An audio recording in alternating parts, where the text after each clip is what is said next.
साधु प्रिया साधु गुण प्रहरणा चंद्राकृते ज्योतिका मोक्ष द्वार कपाट पाट नविटा प्रीणंतु गुरुवा पांतनु नित्यं ज्ञान दर्शन नायका चारित्राण गंभीरा मोक्ष मार्ग निर्देशका निशाई वंदे आर्यभक्ति का वसुको दुसालोचन शमनान सुंदर संसंतरितानं आचार्य आयरियाणमाया राधि श्रीमानोदेश सब सावनम शारद कालम उंचेमी पूज्यमी वंदनामि दुखों को कमुखा नमस्ते देव से प्राश्चित देव भगवान।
जगत प्रसिद्ध जिज्ञासा समाधान जिसने संतप्त जनों को शीतलता प्रदान की है, ऐसे परम पूज्य निर्यापक मुनि पुंगव सुधा सागर जी महाराज के चरणों में कोटि कोटि नमोस्तु निवेदित करता हुआ मैं निवेदन करता हूँ कि पूज्य श्री आपके मुखार बिंद से हम सभी की जिज्ञासाओं का समाधान हो, ऐसा निवेदन करता हूँ।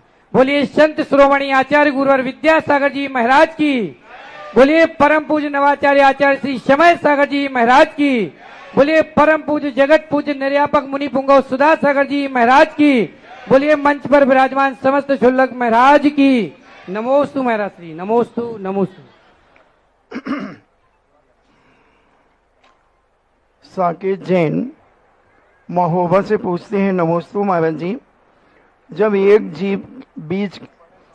बीज से दूसरा बीज आता है और उसी तरह जीव के तो वही जीव का केंद्र होगा, अगर जीव केंद्र ही उसकी उत्पत्ति कैसे हुई? दो प्रकार के जीव होते हैं, एक साधारण और एक प्रत्येक। प्रत्येक जीव एक आता है और वो अपने शरीर का निर्माण करता है, फिर उसके अंदर जो रस भाग आदि आते हैं उसमें फिर स्वतंत्र शरीर लेकर के दूसरे जीवों की उत्पत्ति होती है।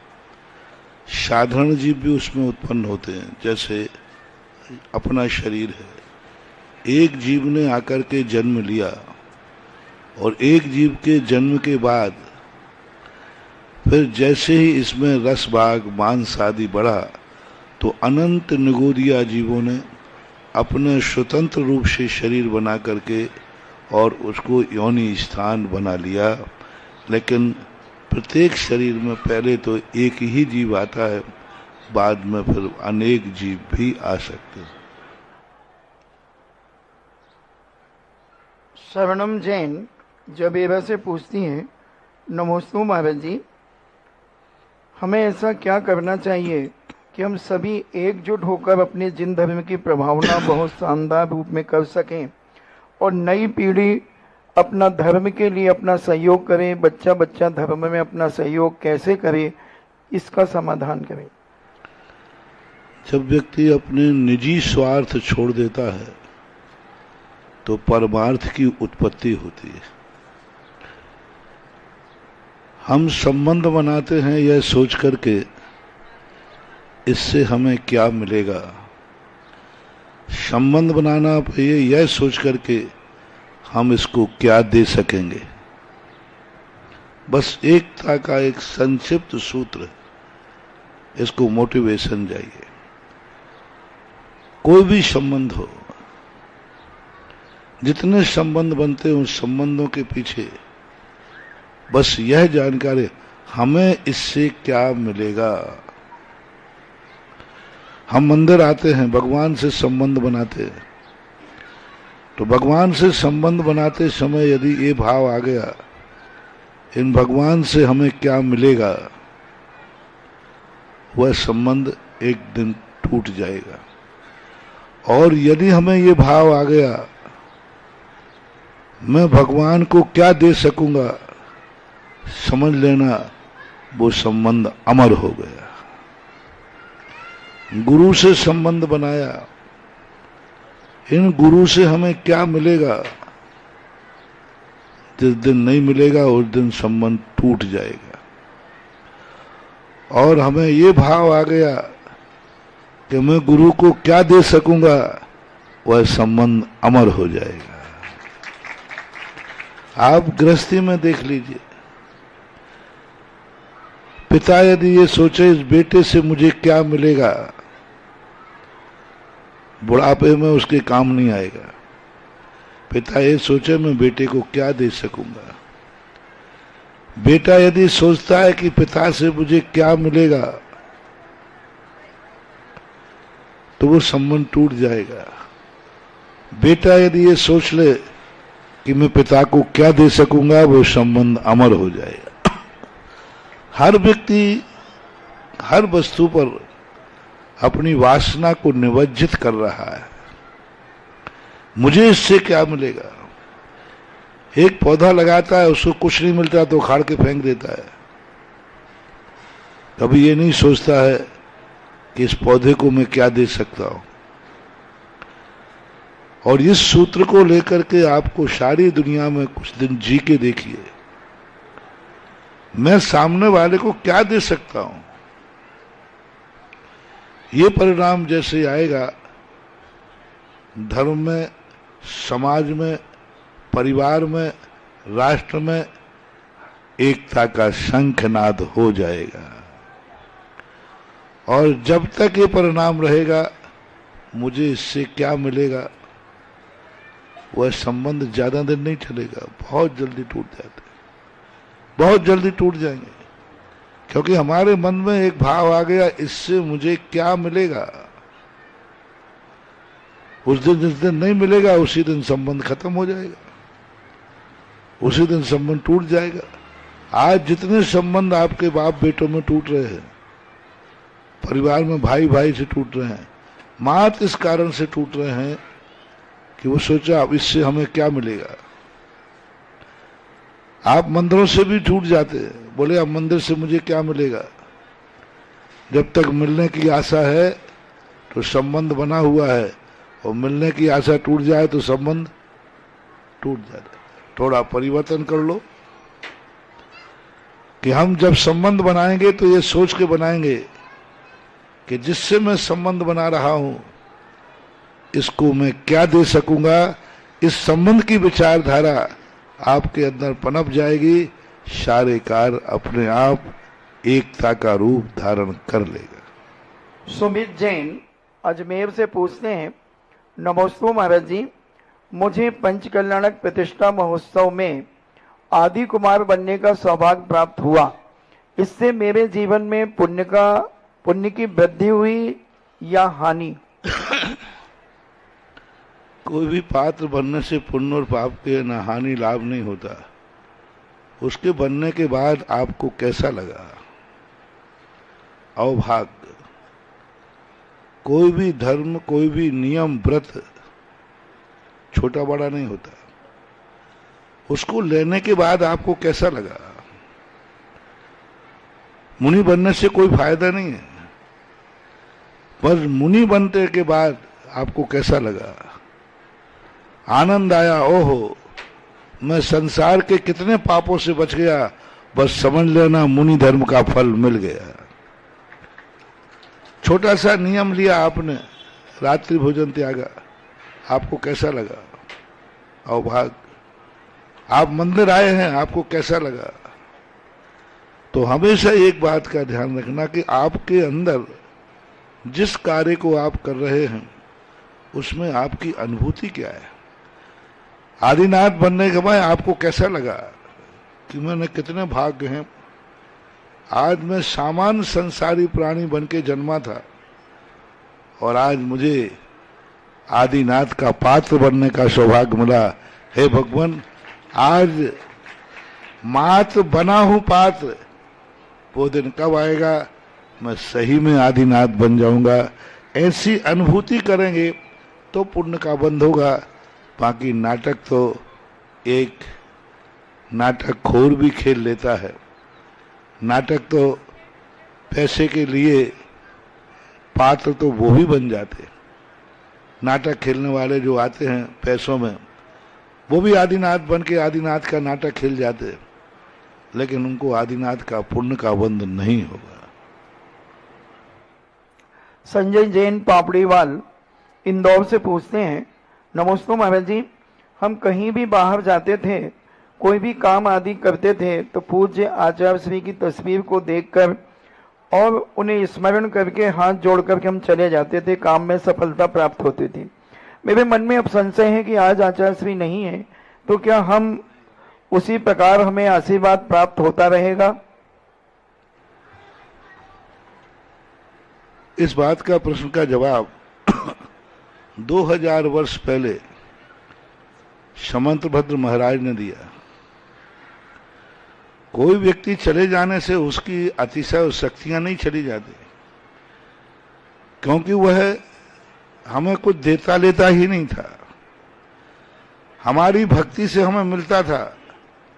उसके जाने के बाद आज भी भक्ति जीवित है, तो आज भी वही आचार्य जी से मिल सकता है जो समय थे तब मिलता है। अजितनाथ भगवान की स्तुति में बहुत अच्छी बात लिखी उन्होंने, अद्याप यस्याजित शासनस्य शताम प्रणेतो प्रति मंगलार्थम प्रगृह्यते नाम परम पवित्रम सुसिद्धि कामेन जनेन लोके।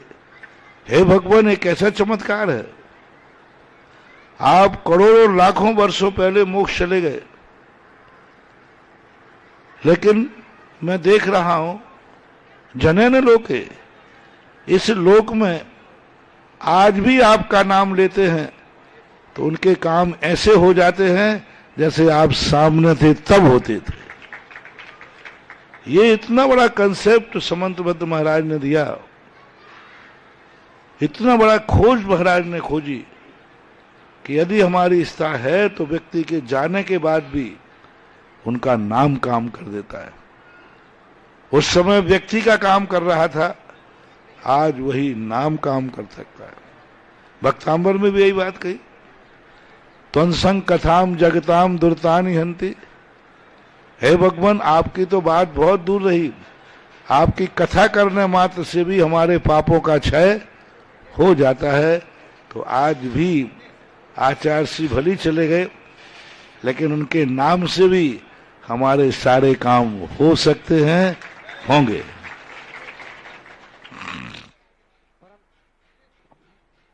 परम पूज्य जगत पूज्य निर्यापक मुनि पुंगव सुधा सागर जी महाराज के चरणों में कोटि कोटि नमोस्तु निवेदित करता हुआ, महानुभाव, वे जीवन के क्षण बड़े अद्भुत होते हैं जिनमें पूज्य गुरुदेव की अनुकंपा हम पर निश्चित हुई हो, और उसी क्रम में हम सबको सौभाग्य मिला जहां गुरुदेव के चरण पड़ जाते हैं, निश्चित रूप से वह पत्थर स्वर्ण के समान बन करके अपने जीवन को धन्य करते हुए हजारों वर्षों तक जीवंत करता है।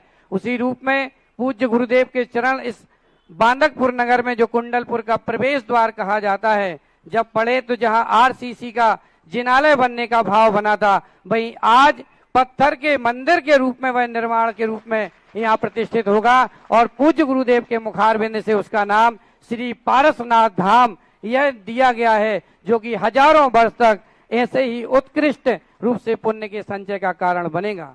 पूज्य गुरुदेव ने हम सबको बहुत सारी ऐसी वस्तुएं दी हैं जो हम सबके जीवन के कल्याण के लिए उपयोगी हैं। मैं हम सभी की जिज्ञासाओं के समाधान के लिए पूज्य गुरुदेव से मैं पुनः निवेदन कर रहा हूं, और सर्वप्रथम जिज्ञासा के लिए मैं निवेदन कर रहा हूं बहन सुची जैन, बहन आशी जैन, बहन सुची जैन, बहन आशी जैन। इसके बाद तैयार रहेंगे श्री पंडित सुनील जी सुधाकर जी, जो सागर शिविर लगने हैं उन शिविर के संयोजक हैं, उनके साथ में सभी विद्वतगण। महाराज श्री नमोस्तु नमोस्तु नमोस्तु। महाराज श्री 10-11 महीने से मेरे मन में एक जिज्ञासा थी कि मेरे मंदिर का जो भी काम हो तो वो गुरुदेव के आशीर्वाद से और कोई भी उनके शिष्य के आशीर्वाद सानिध्य में हो। तो मैं जब भी मंदिर आती थी पासनाथ बाबा से हमेशा यही प्रार्थना करती थी कि बाबा कुछ भी करो पर आचार्य श्री के आशीर्वाद से आप करा दो। पर अभी जब 2-3 महीने में देखा मैंने कि हाँ सुन तो रहे हैं बाबा, लेकिन धीरे धीरे आगे आगे फिर अभी हमने जब आप पटेड़ा में आए तो मालूम चला कि आपका आगमन होने की चर्चा चल रही है, तब मुझे लगा हाँ पारस बाबा सुन रहे हैं। तो क्या इतने अतिशयकारी बाबा हैं और वो पुराने मंदिर में ज्यादा अतिशयकारी हैं कि वो नए मंदिर में आके उनका अतिशय कम हो जाएगा क्या? 2 प्रकार की ख्याति होती है। एक व्यक्ति के कॉमर्स जिन्होंने पढ़ा हो तो एक ख्याति होती है जो स्वयं के अंदर होती है। वह ख्याति व्यक्ति कहीं भी चला जाए वह ख्याति रहेगी। बांदकपुर के पारसनाथ के जो अतिशय है वो अभी जितना है उससे कई गुना उनका अतिशय बढ़ेगा। कई बार मूर्तियों का पुराने स्थान पर रहने से नहीं बढ़ता। फॉर एग्जाम्पल जबलपुर के हनुमान ताल के आदिनाथ भगवान बहुत प्राचीन मूर्ति है। आज के समय में जितनी मूर्ति मैंने देखी, भारत में सबसे प्राचीन मूर्ति जबलपुर के आदिनाथ। लेकिन वो एक ऐसे गलत स्थान पर बैठे थे कि उनका कोई अतिशय नहीं था, कोई चमत्कार नहीं था। एक सामान्य रूप से लोग दर्शन करते थे, उनके कर लेते। मैंने भी कई बार दर्शन किए यूं। आज उन्हीं आदिनाथ भगवान को जब नवीन स्थान पर स्थापित हुआ, आज वो हनुमान ताल जो उजड़ने की स्थिति में था, खंडहर की स्थिति में था, वो मंदिर आज शासनोदय तीर्थ के नाम से जाना जा रहा है। तो इस स्थान के परिवर्तन से कई बार इनके अतिशय बढ़ते हैं। आज जिस ढंग से आपका पारसनाथ भगवान बैठे हैं, बहुत उनकी ऊर्जा दहन को प्राप्त हो रही है, उतनी ऊर्जा प्रकट नहीं हो रही है। और जैसे ये मध्य स्थान को प्राप्त होंगे उस समय इनकी शक्ति इतनी बढ़ेगी कि इन्हीं की ऊर्जा से नई मूर्ति का भी अतिशय बढ़ेगा। अगली जिज्ञासा के लिए मैं निवेदन कर रहा हूं श्री अभिनव जी जैन साहब को, कृपया वो अपनी जिज्ञासा रखें। महाराज श्री के चरणों में बारंबार नमोस्तु नमोस्तु नमोस्तु। शुलक जी के चरणों में क्षामी क्षामी क्षामी। महाराज जी, पिछले कुछ दिनों में हमारे जैन धर्म के ऊपर कुछ बहुत बड़े संकट आए। कर्नाटक में एक बहुत बड़ी दुखद घटना हुई। हमारे जैन मुनि की हत्या कर दी गई और वो बहुत ही दुखद घटना थी। मैं वहीं बेंगलोर में था और इसके बाद सम्मेद शिखर जी एवं गिरनार जी इत्यादि तीर्थ क्षेत्रों को भी हड़पने की या फिर उनको पर्यटन क्षेत्र बनाने की बात हुई। ऐसे में महाराज जी प्रत्येक व्यक्ति का क्या कर्तव्य बनता है कि हम अपने जैन मुनि की रक्षा कर पाएं एवं अपने तीर्थ क्षेत्रों को सुरक्षित कर सकें। कभी कभी हमसे अतीत में इतनी भूलें हो जाती हैं कि उन भूलों को सुधारने का कोई रास्ता नहीं बचता। आज जितने तीर्थ क्षेत्रों पर संकट आ रहे हैं हमारे पूर्वजों की बहुत बड़ी भूल से आ रहे हैं। जिस समय ये क्षेत्र निर्विवाद थे उस समय इन क्षेत्रों की यदि बाउंड्री बना करके सुरक्षित करके अपने कब्जे में ले लेते तो शायद ये दिक्कत नहीं आती। आज से 50-60 साल पहले गिरनार की 5वीं टोक बिल्कुल खुली हुई थी।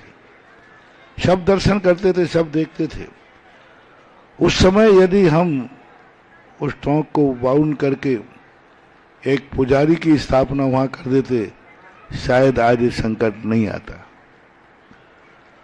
अब आज जो वर्तमान में स्थिति बनी है प्रजातंत्र का युग है और प्रजातंत्र वोटों के ऊपर आधारित है और वोटें बहुमत के ऊपर आधारित है और जहां बहुमत होता है शासन उसी तरफ रह जाता है।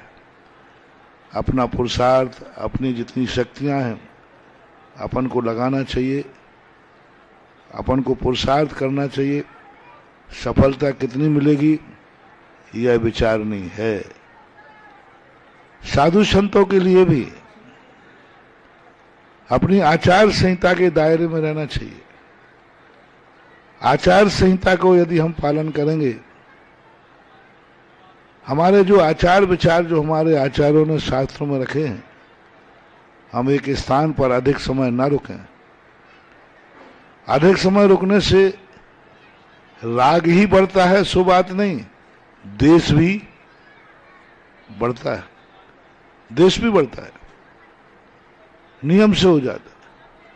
और हमारी आचार संहिता के अनुसार हम समस्त प्रकार के आरंभ परिग्रहों से दूर होकर बिल्कुल निर्लेप होकर रहें तो संभवतः हम बहुत सारी दुर्घटनाओं से बच सकते हैं।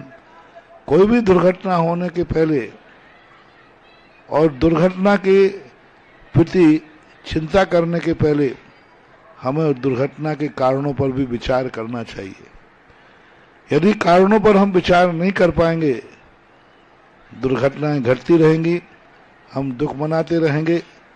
इसलिए दुर्घटना के पीछे हम कारण पर विचार करें और उन कारणों की पुनरावृत्ति ना हो, यही मेरी दृष्टि से भविष्य में दुर्घटनाओं से बचने का एक उपाय है। इसी क्रम में मैं जिज्ञासा के लिए निवेदन कर रहा हूं बहन सानू जैन, बहन प्राची जैन और इसके बाद तैयार रहेंगे सांगानेर संस्थान के यशस्वी विद्वान पंडित विनोद जी शास्त्री। मुनिषी के चरणों में त्रिवार नमोस्तु।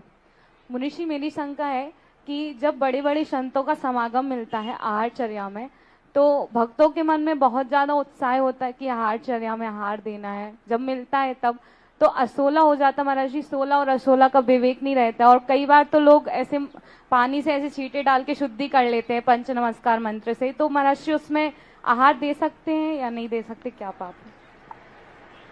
मेरी दृष्टि से तुम पूछ रहे हो तो नहीं दे सकते, नहीं देना चाहिए। क्योंकि जब हमें मालूम है कि हम अशुद्ध हो गए हैं तो आहार नहीं देना ही श्रेयस्कर है, श्रेष्ठ है। हम तो तुम्हें मालूम नहीं, हमारे लिए तो मालूम नहीं कि तुम शुद्ध हो या अशुद्ध हो। हमें तो इतना मालूम है कि तुमने मन शुद्धि, वचन शुद्धि और काय शुद्धि बोल दी। इसलिए ये खाता आपका है, आप अपने खाते को सुधारें। इस खाते में मैं ज्यादा नहीं बोल पाऊंगा। मैं तो यही कहूंगा शुद्धि पूर्वक ही देना चाहिए। मैं निवेदन कर रहा हूं पंडित विनोद जी शास्त्री से, पूज्य श्री आज इनका जन्म दिवस भी है और हमारे संस्थान के बहुत अच्छे संस्कृत के विद्वान हैं। मैं निवेदन कर रहा हूँ अपनी जिज्ञासा पूछ रही हूँ। अगले क्रम में तैयार रहे भाई दीपांशु जैन डबुल्या परिवार। तीर्थ चक्रवर्ती अस्माकम गुरु पूज्य श्री सुधासागर जी महाराज के पावन चरण कमलों में संस्थान परिवार का बारंबार नमोस्तु नमोस्तु नमोस्तु।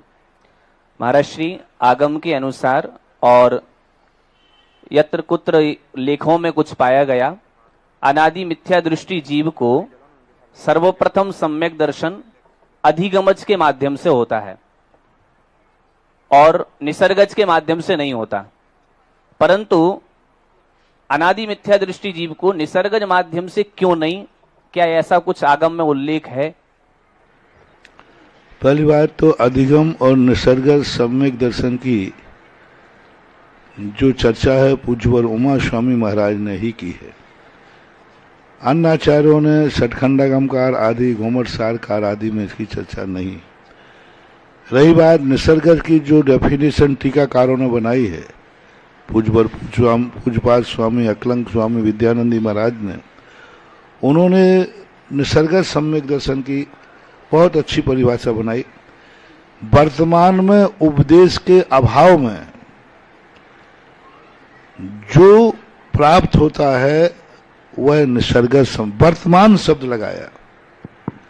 इससे यह सिद्ध होता है कि अतीत में किसी ने उपदेश प्राप्त किया है और बाद में उसको जाति स्मरण आदि के माध्यम से प्रकट हुआ है, तो अनादि मिथ्या दृष्टि को भी निसर्गज सम्यक दर्शन होने में बाधा नहीं। पहली बात तो किसी भी टीकाकार ने यह भेद नहीं किया कि निसर्गज सम्यक दर्शन शादी को होता है या अनादि को होता है, ऐसी कोई चर्चा नहीं की। लेकिन परिभाषा के अनुसार, जैसे सपोज कीजिए आज किसी व्यक्ति ने प्रवचन सुना, यहाँ पर उसने स्वीकार नहीं किया, माना नहीं, सुन के चला गया। बाद में जब उसको ठोकर लगी, ओहो महाराज ने कितनी बड़ी सही बात कही थी, मैं मान लेता तो आज मुझे ये कष्ट नहीं आता। तो अब वो अतीत का प्रवचन जाति स्मरण के माध्यम से जो मिथ्या दर्शन के समय सुना था, अनादि मिथ्या दृष्टि ने मिथ्या कर्म के साथ में जिस तत्वोपदेश को सुना था, बाद में उसको जाति स्मरण होने के बाद उसी के माध्यम से वो सम्यक दर्शन प्राप्त कर सकता है। इसलिए निसर्गज भी अनादि मिथ्या दृष्टि को होने में कोई बाधा नहीं होना चाहिए। आगम का स्पष्ट वचन तो है नहीं। मैं इसी क्रम में निवेदन कर रहा हूँ श्री दीपांशु जैन डबुल्या, और इसके बाद तैयार रहेंगे श्रीमती प्रभा रानी जी जैन और श्रीमती रंजीता जी जैन हो रही।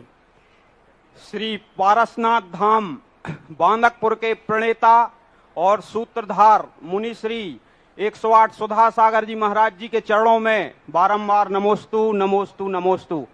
महाराज जी, मेरी जिज्ञासा है कि विवाह आदि करते समय जैन धर्म के अनुसार गोत्र या मामा का गोत्र मिलाने का क्या धार्मिक और वैज्ञानिक महत्व है? क्या ये परंपरा सिर्फ भारत में ही है या अन्य देशों में भी है? नमोस्तु महाराज जी। कोई भी अच्छी परंपरा होती है आर्यों में होती है, मिलेक्स खंडों में नहीं। जो संस्कार विहीन देश होते हैं, जो मांसाहारी देश होते हैं, वहां पर ये परंपराएं नहीं होती, क्योंकि वो संस्कार विहीन होते हैं। जो सज्जन होते हैं, महाजन होते हैं, जिनके आचार विचार उच्च होते हैं, उनमें ही इस प्रकार की परंपराएं होती हैं। यह परंपरा अनादिकाल से है, वर्तमान युग के संबंध में आता है। भरत चक्रवर्ती की जब विवाह की बात आती है तो वहां कहा शुभ लग्न में शुभ स्थान में विवाह किया जाए। आदि पुराण में पूज्य जिनसेन स्वामी महाराज ने प्रथम स्वयंवर के अंदर उन्होंने कहा कि सुलोचना ने जब स्वयंवर मंडप में अपने वर का चयन किया तो फिर अकंपनाचार्य ने चयन करने के बाद कहा अपने पुरोहित से कि शुभ लग्न आदि को देख करके विवाह की तिथि निकालिए। तो ये सारी चीजें पहले से चलती आई। रही बात कुंडली आदि का मिलान करना चाहिए, होना चाहिए। पहले भारत में भी आपके जैनियों में भी 8 सांकें मिलाई जाती थी। 8 सांकें का अर्थ होता है 4 पिता पक्ष की और 4 माता के पक्ष की, यानी 4 कुल, लड़के का पिता, पिता का दादा, दादा का पिता, ये 4 देखी जाएगी, ये 4 कुल शुद्ध हैं कि नहीं।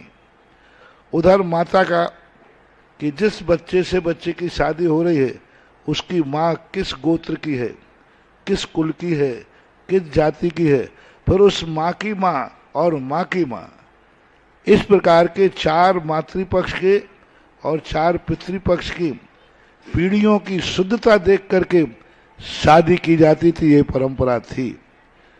बाद में जाकर के शादियों में दिक्कत आने लगी तो 4 सांकें मिलाई जाने लगी। फिर बाद में 2 सांकों का निर्णय हुआ।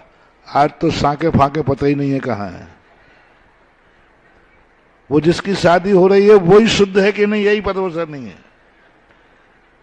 तो आज की ये संस्कार विहीन पाश्चात्य संस्कृति में इसकी उपेक्षा की जा रही है। ये ठीक नहीं है, बराबर इसकी मान्यता होना चाहिए।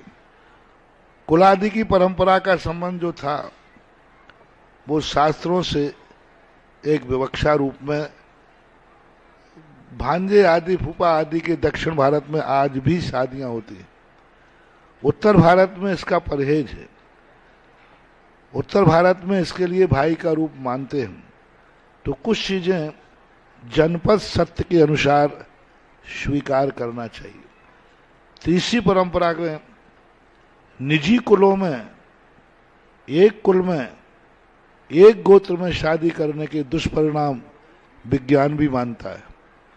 मैंने डॉक्टरों से भी चर्चा की कि यदि एक कुल और एक गोत्र में होता है तो उन्होंने बहुत सारे सिस्टम जो वैज्ञानिकों ने खोजे हैं उनका उन्होंने निषेध किया कि गलत है। इससे होने वाली संतान के ऊपर बहुत बड़े दुष्परिणाम आते हैं। स्वास्थ्य संबंधी, मानसिक संबंधी विचारों में विपरीतताएं आती हैं, ऐसा मानना चाहिए। मैं निवेदन कर रहा हूं श्रीमती प्रभा रानी जी जैन और श्रीमती रंजीता जी जैन खुरई। इसके बाद तैयार रहेंगे श्रवण संस्कृति संस्थान सांगानेर, जो आज पूरे भारतवर्ष में संस्कार शिक्षण शिविरों का आयोजन बहुत बृहद स्तर पे कर रहा है। उसी में सागर क्षेत्र में एक बहुत विशाल शिविरों का आयोजन, जो लगभग हम 100 से 150 मंदिरों को जोड़ करके शिविरों का आयोजन कर रहे हैं। उसकी पूरी टीम आई हुई है। सुनील सुधाकर जी, हमारे दीपक जी शास्त्री, मयंक जी शास्त्री, आनंद जी शास्त्री सब विमोचन करेंगे यहाँ पर बैनर का और पत्रिका का, और अपनी जिज्ञासा भी पूज्य श्री के समक्ष प्रकट करेंगे। गुरुवार जी के चरणों में बारंबार नमस्कार। नमोस्तु महाराज जी, नमोस्तु छुल्लक जी को इच्छामी। गुरुवार, मेरी जिज्ञासा है कि मरण होता है तो खारी तेरही खट्टी होती है, अपन को वहाँ खाना खाना चाहिए कि नहीं? पहली बात तो खारी की और तेरही की कोई आगम की परंपरा नहीं है। शास्त्रों में ये परंपराएं है ही नहीं।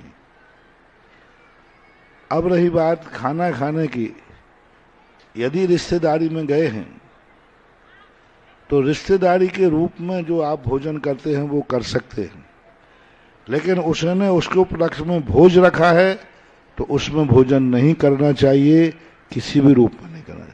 अब सामान्य व्यवहार में बैठने उठने गए हम तो भोजन पानी वहीं करेंगे, नहीं तो कहाँ करेंगे। तो वो पारिवारिक रूप से भोजन कर सकते हैं, भोज के रूप में आमंत्रण नहीं लेना चाहिए और ना भोजन करना चाहिए। मैं निवेदन कर रहा हूं सागर क्षेत्र की हमारी पूरी क्षेत्रीय समिति, जो श्रवण संस्कृति संस्थान के शिक्षण शिविरों का पूरा समायोजन करेंगे। हमारे जितेंद्र जी झलोन, हमारे पंडित विनोद जी शास्त्री, हमारे समस्त स्थानीय भाई यहाँ पर पधारे हैं, हमारे प्रासु भाई, और दमोह क्षेत्र के हमारे क्षेत्रीय प्रभारी प्रदीप, डॉक्टर प्रदीप जी जैन, और नॉर्थ ईस्ट में धर्म प्रभावना कर रहे पंडित संतोष जी शास्त्री।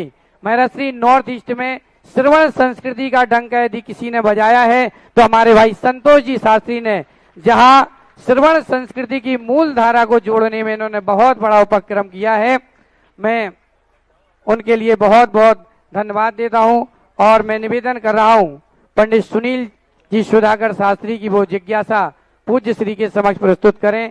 और आज सागर की जैन समाज में 12 वर्षीय पाठ्यक्रम में सर्वाधिक लोगों ने परीक्षाएं दी। लगभग 1500 पाठ्यक्रम में सम्मिलित होकर के परीक्षाएं दी और बढ़ चढ़ करके सागर के नगर के लोग जिनवाणी का अध्ययन करने के लिए उद्यत हैं और पूज्य गुरुदेव के समक्ष उनकी जो श्रद्धा भक्ति है वो अत्यंत अभूतपूर्व है। उनके लिए सब पलक पावड़े बिछा करके बैठे हैं कि पूज्य गुरुदेव आएंगे और हम अपनी भक्ति प्रकट करेंगे। मनोभाव लेकर के लोग यहाँ तक भी आ रहे हैं। और मैं आपसे एक और विशेष बता दूं कि श्रवण संस्कृति संस्थान सांगानेर ने सागर में एक इस तरीके का आयोजन की आयोजना की है कि प्रत्येक जैन समाज का व्यक्ति जिनवाणी के स्वाध्याय से जुड़ सके और पूज्य गुरुदेव का हमें खूब खूब आशीर्वाद प्राप्त हुआ है। आज सागर समाज आपके प्रति बहुत बहुत गौरवान्वित है कि पूज्य श्री आपका हमें ऐसा मार्गदर्शन मिलता रहा। पिछले वर्ष बहुत सारे शिविर बहुत अच्छे से हुए, इस वर्ष भी बहुत सारे शिविरों का आयोजन होने जा रहा है। 11 मई से 19 मई 2022 तक 24 तक 22 से शिविरों की श्रृंखला शुरू हुई थी और 24 तक निरंतर चलती आई है। एक और इसमें बात जोड़ दूं कि पूज्य श्री आपके सानिध्य में एक और ऐसा उपक्रम जिससे कि श्रवण संस्कृति, जिसने उन लोगों को भी शांत किया है जिन्होंने इस श्रवण संस्कृति को दूषित करने का प्रयास किया है। एकमात्र भारतवर्ष में दिगंबर संत हैं हमारे पूज्य गुरुदेव। अगर ये ना होते तो आज श्रवण संस्कृति में इतने 4 चांद नहीं लग पाते। मैं निवेदन कर रहा हूं पंडित सुनील सुधाकर जी से अस्त्री से। पूज्य जगत पूज्य मुनिपुंगव, हम सब स्नातक विद्वानों के परमोपकारी और समस्त दिगंबर जैन धर्म एवं समाज पर जिनका बहुत बड़ा उपकार है, जिनकी सिंह गर्जना से समस्त जो प्रतिवादी होते हैं उनके चित्त शांत हो जाते हैं, ऐसे पूज्य गुरुदेव के चरणों में हम सब स्नातक विद्वानों का बारंबार नमोस्तु नमोस्तु नमोस्तु। पूज्य गुरुदेव, जैसा कि संपूर्ण विश्व में श्रवण संस्कृति संस्थान संस्कारों के सिंहनाद के माध्यम से जाना जाता है और शिक्षण शिविरों के माध्यम से संपूर्ण भारत देश को ही नहीं संपूर्ण विश्व की समाज को संस्कारित करने का उपक्रम श्रवण संस्कृति संस्थान के स्नातक विद्वानों के द्वारा किया जा रहा है। जब श्रवण संस्कृति संस्थान अपने 25 वर्षों को पूर्ण कर चुका तो रजत जयंती महोत्सव के उपलक्ष्य में संस्कार शिक्षण शिविरों का जो प्रारंभ है वो बहुत बृहद स्तर पर संपूर्ण देश में किया गया और उसकी इतनी अभूतपूर्व सफलता हुई कि पूज्य गुरुदेव ने आशीर्वाद दिया कि ये रजत जयंती महोत्सव के उपलक्ष्य में ही नहीं बल्कि प्रतिवर्ष ऐसे बृहद स्तर पर संस्कार शिक्षण शिविरों का आयोजन किया जाना चाहिए। तो बहुत बड़ा उपकार गुरुदेव का हम सबके ऊपर है। और इस वर्ष के जो शिविर हैं वो शिविर परम पूज्य आचार्य भगवान विद्यासागर जी महाराज के उपकार महोत्सव के रूप में श्रवण संस्कृति संस्थान आयोजित करने जा रहा है। तो पूज्य गुरुदेव के चरणों में नमोस्तु करता हुआ गुरुदेव में हम सब की यही जिज्ञासा है कि हम सब इन शिविरों के माध्यम से ऐसा क्या काम करें, ऐसा क्या नवाचार करें, चूंकि गुरुदेव हमारे जो दादा गुरु हैं उनका इतना उपकार है संपूर्ण विश्व के ऊपर कि हम उनके उपकारों को चुकाने के लिए अपना संपूर्ण जीवन भी समर्पित कर दें तो उनके एक उपकारों की एक बूंद भी हम नहीं चुका सकते हैं। तो पूज्य गुरुदेव विद्या गुरु जो उपकार महोत्सव के रूप में हम सब इस वर्ष थीम पर जो शिक्षण शिविरों का आयोजन करने जा रहे हैं उसमें हम सब ऐसा क्या करें, हमें मार्गदर्शन दें कि परम पूज्य आचार्य भगवान के उपकारों को के ऋण से हम थोड़ा सा उरण होने के लिए कार्य कर सके। नमोस्तु गुरुदेव, नमोस्तु गुरु। संसार में सदा से अंधेरे के रूप में प्रसिद्ध है, लेकिन समय समय पर अंधेरे को तो नहीं मिटा सकते हैं, लेकिन अंधेरे में दीप जला करके अपना रास्ता जरूर तय कर सकते हैं। रात्रि के अंधेरे को कोई मिटा नहीं पाया, लेकिन व्यक्ति जीना चाहे तो अंधेरे में एक दीप जलाकर अपनी जिंदगी को प्रकाशमान कर सकता है। यही समय समय पर होते आए। वर्तमान में श्रवण संस्कृति संस्थान जो एक सारे भारत में इस युग का एक बहुत बड़ा कार्य कर रहा है और जिसमें सबसे बड़ा योगदान ये बच्चे खड़े हैं स्नातकों का है। 5 साल के बाद निकलने के बाद जितने भी लौकिक शिक्षाएं होते हैं सब स्कूल को भूल जाते हैं, पढ़ाई को भूल जाते हैं। इंजीनियर पढ़ने वाला इंजीनियर बनने के बाद इंजीनियर की किताब को भूल जाता है, उस कॉलेज को भूल जाता है। लेकिन संस्थान से निकले हुए बच्चों पर मुझे गर्व है कि संस्थान से पढ़ाई करने के बाद भली नौकरी में चले गए, लेकिन आज भी संस्थान को और संस्थानों के संस्कारों को जीवित रखे हैं जो आपके सामने खड़े। सभी ये बच्चे अपनी अपनी आजीविका में लगे हैं, कोई सर्विस में है, कोई व्यापार में है, किसी में, लेकिन आज भी इनके अंदर 10-10, 20-20 साल इनको हो गए, उसके बावजूद भी संस्थान के संस्कार विद्यमान हैं।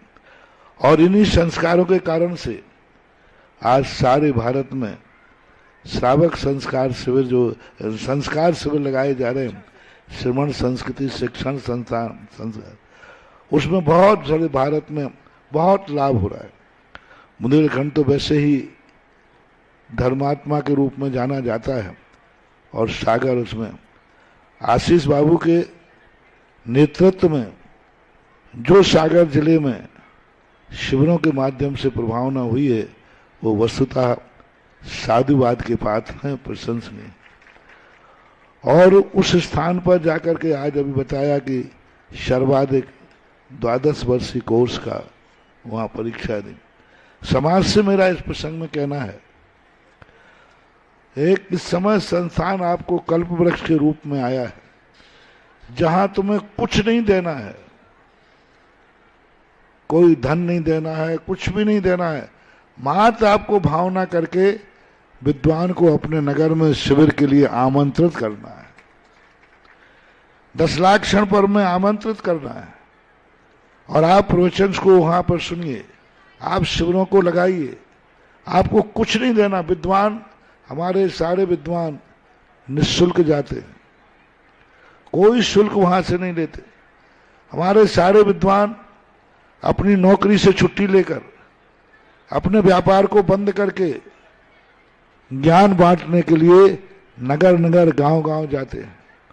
हमारे स्नातक बच्चे जितनी इनके पास क्षमता है उससे भी कई गुनी ताकत लगा करके ज्ञान को आप तक पहुंचाते हैं। इसके बावजूद भी आप ज्ञान न ले पाए तो ये समाज का दुर्भाग्य है। समाज से मेरा कहना है कि आप भारत का एक भी गांव ऐसा नहीं रहे जहां पर ये संस्कार शिविर न लग पाए। अधिक आप अपने बच्चों को नहीं पढ़ा सकते हैं तो कम से कम 8 दिन सही, उन 8 दिन में कुछ ना कुछ तो सीखेगा। रजत महोत्सव में जो शिविरों से उपलब्धि हुई, जो बच्चों में आचार आए, उसके बाद हमने इसको स्थायी करने का प्रयास किया। श्रमण सिद्ध संस्थान का ये सबसे ज्यादा शिविर का चस्का आज स्मरण करना होगा कि पंडित रतनलाल बेनारा जी क्या देन। संस्थान का मुख्य उद्देश्य शिविर लगाना था ही नहीं, विद्वान तैयार करना था, लेकिन उन्होंने खुद शिविर में जाकर महाराज संस्थान के एक ऐसे विद्वान थे, अधिष्ठाता थे, जिनको जब भी संस्थान से फ्री हो वो कहीं ना कहीं शिविर में लगा लेते थे। कोई नहीं लगाता, स्वयं पहुंच जाते थे, सबको इकट्ठा करके शिविर चालू कर देते। दक्षिण भारत में बड़े बड़े शिविर लगाए उन्होंने। तो ये शिविरों की परंपरा हमारी प्राचीन परंपरा है, आज भी जीवित रहना चाहिए। आज प्राय भारत के हर प्रांत में स्नातक मौजूद हैं और जैसे अभी दमोह के संयोजक बताए, यहाँ वहाँ सबके संयोजक बने हुए हैं। आप इनसे शिविर लगा करके गर्मी के दिनों में 1 शिविर 2 शिविर लगाएं। एक भावना जरूर अभी आशीष बाबू ने हमारे सामने रखी कि जिले स्तर पर जहां समाज का बड़ी समाज है और आसपास के गांव लोगों में वो शिविर नहीं लगा सकते हैं या स्नातक वहां तक नहीं पहुंच पाते हैं, तो बड़े शहरों में आवासीय शिविर लगना चाहिए। जैसे मान लीजिए दमोह है, अब आसपास के जो छोटे छोटे गांव हैं, दमोह समाज की पंचायत को चाहिए कि वो स्नातकों से कहे कि हम आवासीय शिविर लगाएंगे, आसपास के गांव वाले भी 8 दिन तक वहीं रहेंगे, वहीं पढ़ेंगे। सागर जिला है, सागर एक बहुत बड़ा स्थान है, वहां पर आवासीय शिविर लगना चाहिए और आवासीय शिविरों से बहुत फायदे होते हैं। समाज का संगठन जुड़ता है, बड़े शहरों के प्रति गांव वालों का लगाव होता है और वो उपकार मानते हैं कि बड़े शहर वालों ने ऐसा किया। इसके लिए मात्र सभी जिले वालों से मेरा कहना है, श्रेष्ठी वर्ग से मेरा कहना है कि आप अपने शिविर को आवासीय शिविर में परिवर्तित कीजिए और आसपास के पूरे जिले के गांव में प्रचार कीजिए कि आप 8 दिन तक आकर के अपने बच्चों को यहाँ रखिए, सुरक्षित कीजिए। उसके लिए मात्र हर जिले के अंदर एक एक श्रेष्ठी वर्ग आ जाए कि जितने छात्र 10 दिन के लिए पढ़ने के लिए आएंगे उनको दोनों टाइम भोजन की व्यवस्था आपको देना है, रहने की व्यवस्था है। मुराजी इतना बड़ा स्थान है, अपना बहुत बड़ा स्थान, रहने की व्यवस्था हो जाएगी, गर्मी में छात्रावास खाली है, लेकिन भोजन व्यवस्था दे करके जो श्रेष्ठी वर्ग है वो ये कहें कि आसपास के जितने जिले के गांव के लोग हैं वो यहाँ आकर के 10 दिन पढ़ें और भोजन व्यवस्था के पुण्यार्जक तैयार हो जाए। 10 दिन के 10 हो जाए, 10 दिन का 1 हो जाए, 10 दिन के 5 हो जाए, यदि ज्यादा है तो 10 दिन के 10 लोग हो जाए कि भाई एक एक दिन के शिविर के भोजन की व्यवस्था एक एक व्यक्ति उठाएगा तो ये इतनी बड़ी प्रभावना हो जाएगी कि फिर आपके बच्चे जब बिगड़ जाते हैं तब करोड़ों रुपया तुम्हारे बर्बाद हो जाते हैं। अभी तो 2 टाइम के भोजन में तुम्हारा बच्चा तुम्हारी गोदी में रहेगा, तुम्हारे कुल को सुरक्षित करेगा, तुम्हारा बच्चा तुम्हारे पास रहेगा। मात्र उसको 10 दिन उस स्थान पर ला करके बैठाना है जहां ज्ञान मिल रहा है। तो आज ये बात मुझे अच्छी लगी, इसलिए समाज के सामने मैंने शेयर कर दी कि आवासीय सागर जिला, दमोह जिला, जबलपुर आदि इनमें आवासीय शिविर लगाओ, क्योंकि गांव में बहुत समाज है वो वहां शिविर नहीं लगा पाते और इतने कम घर होते हैं कि वहां स्नातक उतने छोटे रूप में नहीं कर पाता, वो शहर में आकर के अपना कार्य करा सकते हैं। और इन आवासीय शिविरों की परंपरा पहले भी रही है। बर्णी जी के समय पर आवासीय शिविर सागर में लगे। एक आवासीय शिविर एक छुल्लक सन्मत सागर थे, वो प्रायः सागर में मोराजी में आवासीय शिविर लगाते थे। उस शिविरों में बहुत सारी पब्लिक आती थी, इसलिए यह परंपरा वस्तुतः जीवित होना चाहिए। और इस बार आचार्य श्री की श्रद्धा उपकार के रूप में अपन कर रहे हैं। एक छोटी सी किताब प्रदीप जैन ने आचार्य श्री के ऊपर मेरे निर्देशन में, मेरे आशीर्वाद से उनसे कहा था, वो भी हर शिविर में, भारत के प्रत्येक शिविर में आचार्य श्री का संक्षिप्त जीवन परिचय पढ़ाया जाए, जिससे सब लोग उससे परिचित हों। निश्चित रूप से ये हम सब का परम उपकार है। पूज्य गुरुदेव ने जो भावना भाई है, हम सब लोग यहाँ प्रण करते हैं पूज्य गुरुदेव की आवासीय शिविरों की श्रृंखला जो पूज्य हमारे शिक्षा गुरु बेनाड़ा जी ने शुरू की थी, उस परंपरा को हम और आगे बढ़ा करके आगे बढ़ेंगे। मैं इसी क्रम में निवेदन कर रहा हूँ, विजय जी धुर्रा, अशोक नगर, उसके बाद तैयार रहे श्रीमान सुनील कुमार जी डबलिया, अध्यक्ष एवं सरपंच जी।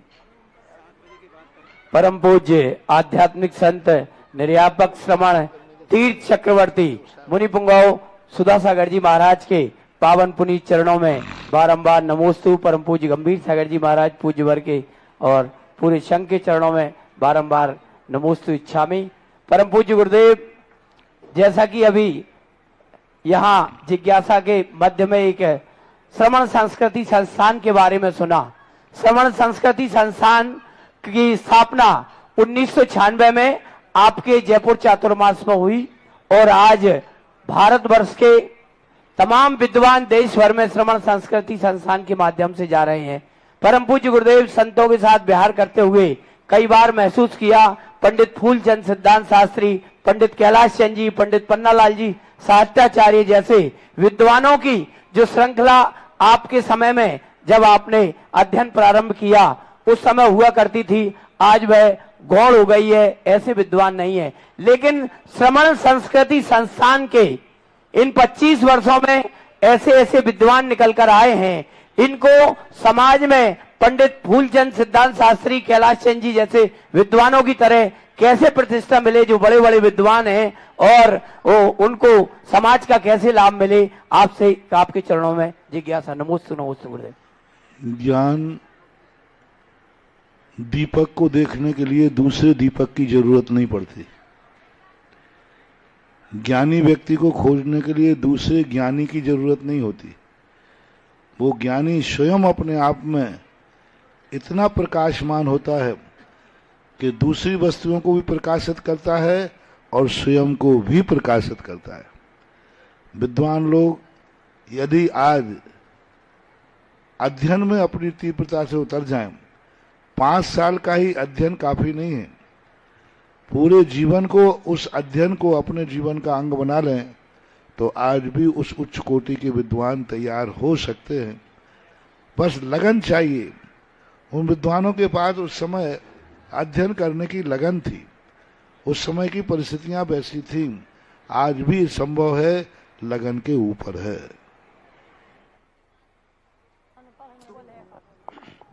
नमोस्तु गुरुदेव।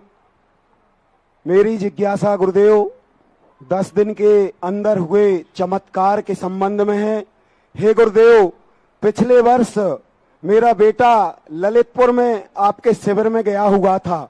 जब उसने आकर बताया तब से आपके चरणों से जुड़ने की ललक मन में थी। पिछले 10 दिन पहले कुंडलपुर जी में पहुंच करके आपके चरण पहली बार छूने का सौभाग्य प्राप्त हुआ और बैयावृत्ति जैसे ही की, शरीर के अंदर एक बहुत ही उत्साह और जोश की ऊर्जा ने प्रवेश किया और उस ऊर्जा का परिणाम ये हुआ कि आप बांदकपुर तक पूरी समाज के साथ पधारे। गुरुदेव, मेरी जिज्ञासा ये है, अगर बांदकपुर समाज के पुण्योदय से श्री पारस धाम हम लिमिटेड समय में पूरा करने में सफल हुए तो क्या भविष्य में हमें, हमारे परिवार को और बांदकपुर की पूरी समाज को आपका सानिध्य मिलता रहेगा क्या? और अगले जन्म में अगर मुझे मानव जन्म मिला तो क्या आपका चरण सेवक अगले जन्म में भी बन सकूंगा क्या गुरुदेव? नमोस्तु गुरुदेव। कुछ घोषणाएं ऐसी हैं जो कहने से नजर लग जाती है, इसलिए कुछ अव्यक्त होते। कब किसको किसका सानिध्य मिलेगा इसको नकारा भी नहीं जा सकता, लेकिन हाँ भी नहीं कहा जा सकता, क्योंकि नियत को नियत के द्वारा नहीं बांधा जा सकता, नियत को अनियत के द्वारा बांधा जा सकता है। नियत अपने आप में बहुत बड़ी शक्ति होती है, लेकिन उसको पाने के लिए यदि हम नियत कर देंगे तो गलत हो जाएगा। इसलिए ये सारी भावनाएं अनियत ही रहने दो। आज मिला है, इसका लाभ लो, कल क्या होगा वह नियत पे छोड़ दो। पाठशाला के बच्चे जो नन्ही मनोहार लेकर के पूज्य गुरुदेव के समक्ष उपस्थित हुए हैं, वे बांदकपुर के पाठशाला के बच्चे अपनी जिज्ञासा रखेंगे। और एक प्रश्न आया था जो भी है, एक प्रश्न कि हमारा पारसनाथ धाम जल्दी बने, इसके लिए सबसे बड़ी चीज होती है well beginning is of done. एक इंग्लिश की अंग्रेजी की सूक्ति है। किसी कार्य को जितने उत्साह और जितने लगन से शुरू किया जाए वो कार्य शुरू होते ही आधा पूरा हो जाता है। अब एक आपको एक निमित्त मिल रहा है कार्य शुरू करने का, शायद कल से की संभावना दिख रही है, बहुत बड़ा शुरू करने का मिल रहा है। और कल मंदिर के उत्थापन की विधि का शुरू होगा। अब उत्थापन विधि जितने बड़े स्तर पर, जितने उत्साह से बांधकपुर की समाज करेगी, यह मंदिर उतने ही जल्दी बनेगा। ये तुम्हारा शगुन है। यानी कल से पूरा बांधक जिले के बांधक के घर का, हर घर का व्यक्ति उस पूजा में शामिल हो, हर घर का व्यक्ति इस उत्साह में शामिल हो। और जो घर के लोग हैं ये पात्र बनने के लिए उत्साहित हों कि मैं उस विधान का पात्र, विधान के लिए पात्र बनना अलग चीज है, और जो विधान नवीन मंदिर के धाम बनाने के लिए किया जा रहा हो, उस विधान का पात्र बनना हजारों विधानों में से एक का कार्य। 1000 विधान करोगे वह पुण्य का संचय, और एक मंदिर को नवीन स्थापना करने के लिए जो विधान किया जाए वह एक विधान में 1000 विधान का पुण्य मिलता है। क्योंकि इसमें सबसे बड़ी चीज है जो मंगल, जो शगुन तुम कल से करने जा रहे हो, उसमें इस धाम का भविष्य छुपा है। हजारों साल तक ये धाम जब अमर रहेगा, उस समय वह वर्णा घूमेगी जो स्थापना करते समय विधान में इंद्राणी बनकर तुमने जो अर्घ चढ़ाया था। कल जो अर्घ चढ़ेगा, कल से जो पूजाएं होंगी, कल से जो भगवान के गुणानुवाद होगा, उसमें जो पात्र बनकर के अर्घ चढ़ाएंगे, वो उस अर्घ का पुण्य कब तक मिलेगा? जीवन के साथ, जीवन के बाद। क्योंकि तुम लोगों के, अपन लोगों के जीवन के बाद भी ये धाम रहेगा कि नहीं? अपने बाद भी रहेगा। अपन सब चले जाएंगे क्योंकि अपनी उम्र तो सीमित है, लेकिन धाम की उम्र सीमित नहीं होगी। ये धाम अपने जाने के बाद भी रहेगा, और जहां रहेंगे यहाँ का शेयर का खाते पे जमा अपने आप होता रहेगा। तो कल से बांधक समाज को इतना उत्साह में आना है, सारे रिश्तेदारों को सूचित करो कि जिंदगी में कभी आना या नहीं आना, लेकिन जब हमारा गांव धाम बन रहा है, उस समय हर रिश्तेदार को इन 3-4 दिनों में यहां उपस्थित होना अनिवार्य है। प्रत्येक परिवार को कहना नहीं और कभी जिंदगी में आना या नहीं आना, लेकिन जब हमारा जिनालय के मंदिर की स्थापना हो रही है, बांधकपुर के हर रिश्तेदार को 4 दिन बैठे तो अच्छी बात है, नहीं तो 1 दिन अटेंडेंस देने तो आना ही चाहिए, और आना ही पड़ेगा, और आना ही चाहिए। ये सारे रिश्तेदारों को आपको सूचना देना है कि आप हमारे यहाँ जो शगुन हो रहा है, इस शगुन में आप शामिल होइए। भले 1 दिन को आवे, लेकिन हर रिश्तेदार को यहाँ उपस्थित होना चाहिए। और कल का जो उत्साह होगा, कल की जो उमंग होगी, और जो आज उमंग अभी पात्र बनने के लिए भैया जी प्रदीप है यहाँ पर रहे, आज जो पात्र बनने का उत्साह तुम्हारे अंदर होगा, यही उत्साह इस पार्श्वनाथ धाम का भविष्य होगा। और तुमने पार्श्व धाम के स्थापना पर उत्साह दिखा दिया, तो पार्श्वनाथ सदा तुम्हारी सुख समृद्धि में ऐसा ही उत्साह दिखाएगा जैसा आप पात्र बनने में दिखाओ। धर्म रक्षति रक्षता। जो धर्म के कार्य में उत्साहित होता है, धर्म उसके जीवन के लिए भी उत्साहित करता है। जो धर्म की रक्षा के लिए समर्पित होता है, धर्म उसकी रक्षा के लिए भी सदैव तत्पर रहता है। इसलिए आज 2 मौके इस धाम के भविष्य के पात्र बनने में सबसे ज्यादा उत्साह है। मैं पात्र बनूंगा उस विधान का जो विधान मंदिर की स्थापना के लिए किया जा रहा है, जो विधान मंदिर को धाम बनाने के लिए किया जा रहा है। और 3-4 दिन तक पूरे नगर का एक उत्साह हो, यही उत्साह आपके धाम को जल्दी पूरा करेगा करेगा करेगा। चलिए बच्चों अपनी जिज्ञासा। नमोस्तु महाराज श्री आपके आशीर्वाद से और आचार्य श्री विद्यासागर जी महाराज जी के आशीर्वाद से हमारे बांधकपुर में दिव्य घोष मंडल का गठन हुआ था। महाराज जी हम लोग उस दिव्य घोष मंडल का नाम जानने के लिए आतुर हैं। कृपया हमें नामांकन करने का कृपा करें। नमोस्तु मेरा श्री। पारसनाथ धाम घोष, गुरुदेव का पारसनाथ धाम दिव्य घोष कर लो।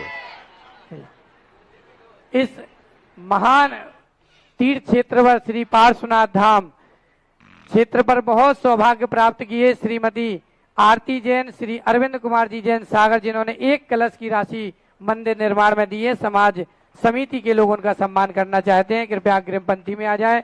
और श्री बालचंद जी जैन, चंद्र रानी जैन, कुलपति एकलव्य यूनिवर्सिटी डॉक्टर पवन जैन, अंजुलता जी जैन, श्री संजय जैन, सारिका जैन, आपने 3 कलश की राशि प्रदान की है।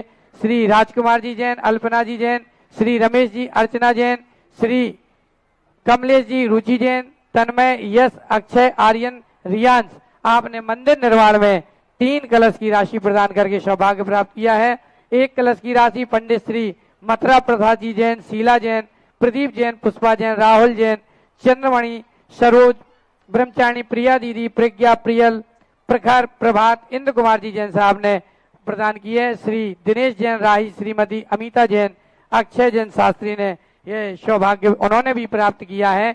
और मैं आपको एक 30 सेकंड में एक बात बता दूं, गुरुजी ने केवल हम लोगों को ज्ञान नहीं दिया, हम लोगों को कहा था कि ज्ञान के साथ साथ दान देने का भाव भी बनाना। तो आप ये जीवंत उदाहरण देख रहे हैं हमारे परासु भाई का, जो हमारे श्रवण संस्कृति संस्थान का स्नातक है। इन्होंने अपने भावों को उत्कृष्ट बनाते हुए यहाँ पर 11 कलश की राशि दान दे करके सौभाग्य प्राप्त किया है। निश्चित रूप से यह गुरुजी का हम लोगों को परम आशीर्वाद है। मैं ब्रह्मचारिणी मीना दीदी, शुदा भाभी जी से निवेदन कर रहा हूं कि अपनी जिज्ञासा रखें। और अंतिम जिज्ञासा के लिए निवेदन करूंगा तन्मय जी जैन, बरा, खनियादाना छात्र। झलौन समाज के लोग वहीं से पूज्य श्री से श्रीफल समर्पित करके आशीर्वाद भी प्राप्त करें। मैं निवेदन कर रहा हूं आदरणीय बाल ब्रह्मचारी प्रदीप भैया। अभी किसी को उठना नहीं है, बैठ जाओ, अभी हम करवाते हैं आपको परिचय। कर दो फटाफट, बाकी सब लोग बैठ जाओ, है ना।